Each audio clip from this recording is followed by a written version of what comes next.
तीसरे और चौथे लोकसभा चुनावों के बीच का समय भारतीय गणराज्य के लिए बेहद चुनौतीपूर्ण था।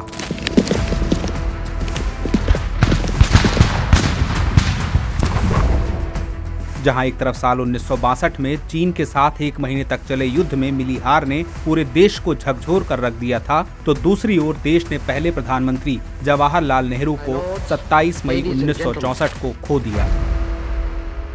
संकट का दौर यही समाप्त नहीं हुआ। साल 1965 में भारत पाक युद्ध में भारत ने पाकिस्तान को मुंहतोड़ जवाब तो दिया, लेकिन किस्मत की मार इतनी क्रूर थी कि ताशकंद समझौते के अगले दिन ही भारतीय प्रधानमंत्री लाल बहादुर शास्त्री की मृत्यु हो गई। हालांकि इस घटना के बाद भारतीय राजनीति में एक नए युग की शुरुआत हुई। नमस्कार दोस्तों, स्वागत है आप सभी का लोकतंत्र की दास्तान के अगले भाग में, जहां हम बात करेंगे कैसे देश ने संकटों के भंवर से निकलकर हर मोर्चे पर खुद को साबित किया। तो चलिए करते हैं चर्चा की शुरुआत। 9 जून 1964 को लाल बहादुर शास्त्री ने प्रधानमंत्री पद की शपथ ली। उस दौर में भारत सूखे और खाद्यान्न संकट जैसी गंभीर समस्या से जूझ रहा था। यही कारण है कि तीसरी पंचवर्षीय योजना के दौरान कृषि और गेहूं के उत्पादन में सुधार पर ध्यान केंद्रित किया गया। राज्यों को विकास संबंधी अतिरिक्त उत्तरदायित्व सौंपे गए, जिसमें राज्यों को माध्यमिक और उच्च शिक्षा का उत्तरदायित्व सौंपा गया। वहीं जमीनी स्तर पर लोकतंत्र के लिए पंचायत चुनाव की शुरुआत की गई। इस दौरान लक्षित वृद्धि दर 5.6% थी, जबकि वास्तविक विकास दर केवल 2.4% ही रही। हालांकि विकास दर में कमी के पीछे भारत चीन युद्ध, भारत पाकिस्तान युद्ध जैसे हालात शामिल थे, जिसके कारण सरकार को कई दफा योजना अवकाश की घोषणा करनी पड़ी थी। राजनीतिक परिदृश्य से बाहर निकलकर चलते हैं उस दौर के कूटनीतिक समीकरण की ओर।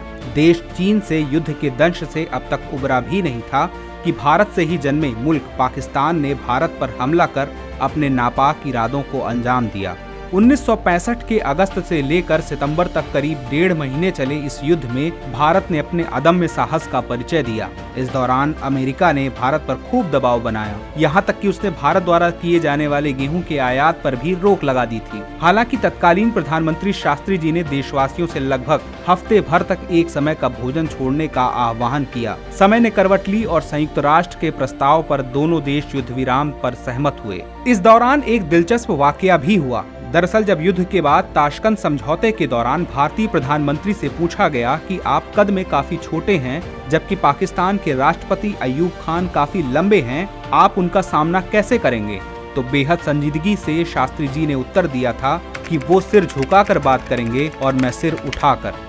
आखिरकार 10 जनवरी 1966 को शास्त्री जी और पाकिस्तान के अयूब खान ने ताशकंद घोषणा पर हस्ताक्षर किए, लेकिन समय का खेल देखिए। अगले ही दिन 11 जनवरी को भारतीय प्रधानमंत्री लाल बहादुर शास्त्री का विदेशी धरती पर निधन हो गया। इसके बाद भारत के कार्यवाहक प्रधानमंत्री होने की जिम्मेदारी फिर एक बार गुलजारी लाल नंदा को सौंपी गई, जिसके बाद पार्टी के भीतर प्रधानमंत्री की कुर्सी के लिए दावेदारी का दौर आरंभ हुआ। लेकिन सबको पीछे छोड़ पीएम बनी पंडित नेहरू की बेटी और शास्त्री जी की सूचना और प्रसारण मंत्री इंदिरा गांधी। श्रीमती गांधी ने 24 जनवरी 1966 को प्रधानमंत्री के रूप में शपथ ली और इस प्रकार देश को मिली पहली महिला प्रधानमंत्री। बहरहाल बढ़ते समय के साथ वक्त हुआ चौथे लोकसभा चुनावों का, जिसके लिए मतदान 17 से 21 फरवरी 1967 के बीच हुआ। साल 1961 की जनगणना के आधार पर चौथे लोकसभा चुनाव में 520 सीटों के लिए मतदान हुआ, जिसमें 77 सीटें एससी और 37 सीट एसटी के लिए आरक्षित थी। वहीं राज्य विधानसभाओं में 3563 सीटों के लिए वोट डाले गए, जिनमें से 503 एससी और 262 एसटी के लिए रिजर्व थी। इस दौरान लगभग 25.03 करोड़ पंजीकृत मतदाताओं में से 15.2 करोड़ लोगों ने चुनाव में भाग लिया। इस दौरान करीब 61.33% मतदान हुआ।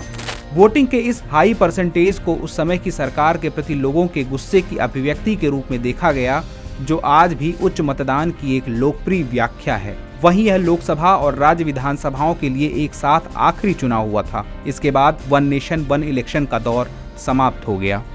हालांकि 1967 में चुनावों से पहले कई बदलाव हुए, जिसमें साल 1963 नागालैंड, 1966 में हरियाणा एक अलग राज्य बनकर सामने आए तो दूसरी तरफ चंडीगढ़ को केंद्र शासित प्रदेश के रूप में नामित किया गया। 1967 तक आते आते देश के 10 केंद्र शासित प्रदेश, जिसमें हिमाचल प्रदेश, मणिपुर, त्रिपुरा, गोवा, दमन और दीव और पांडिचेरी शामिल थे। वहां इन क्षेत्रों में कई विधानसभाएं और मंत्री परिषदें थीं। बहरहाल चुनावी नतीजे सामने आए। इंदिरा गांधी के नेतृत्व में कांग्रेस को जीत मिली, जहां एक तरफ कांग्रेस ने लोकसभा में 283 सीटें जीती, तो दूसरी ओर 44 सीटों के साथ सी राजगोपालाचारी की स्वतंत्र पार्टी लोकसभा में सबसे बड़ी विपक्षी पार्टी बनकर उभरी। इसके साथ ही भारतीय जनसंघ ने 35 सीटें हासिल की। 1967 में कई राज्यों में पहली बार गैर कांग्रेसी सरकारें सत्ता में आईं। हालांकि कांग्रेस 13 राज्यों की विधानसभाओं में सबसे बड़ी पार्टी बनकर उभरी, लेकिन उसे कुछ राज्यों जैसे बिहार, पंजाब, राजस्थान, उत्तर प्रदेश और पश्चिम बंगाल में बहुमत नहीं मिला। साल 1967 के बाद भारत के राजनीतिक इतिहास में एक नए युग की शुरुआत हुई, जिस पर इंदिरा गांधी का दबदबा रहा। श्रीमती गांधी के कार्यकाल में चौथे पंचवर्षीय योजना का आगाज हुआ, जिसमें पिछली विफलताओं में सुधार करने का प्रयास किया गया। गाडगिल फार्मूले पर आधारित इस योजना में स्थिरता के साथ विकास और आत्मनिर्भरता की दिशा में प्रगति पर बहुत अधिक जोर दिया गया। सरकार ने 14 प्रमुख भारतीय बैंकों का राष्ट्रीयकरण किया और हरित क्रांति ने कृषि को बढ़ावा दिया। सूखा संभावित क्षेत्र कार्यक्रम की भी शुरुआत की गई। इस योजना की लक्षित वृद्धि दर 5.6% थी, जबकि वास्तविक विकास दर महज 3.6% ही रही। वहीं देश को पटरी पर लाने की दिशा में कार्य कर रही सरकार अपनी पार्टी के भीतर चल रहे कलह की जाल में फंस गई। दरअसल मोरारजी देसाई के साथ श्रीमती इंदिरा गांधी की अनबन समय के साथ गहरी होती गई।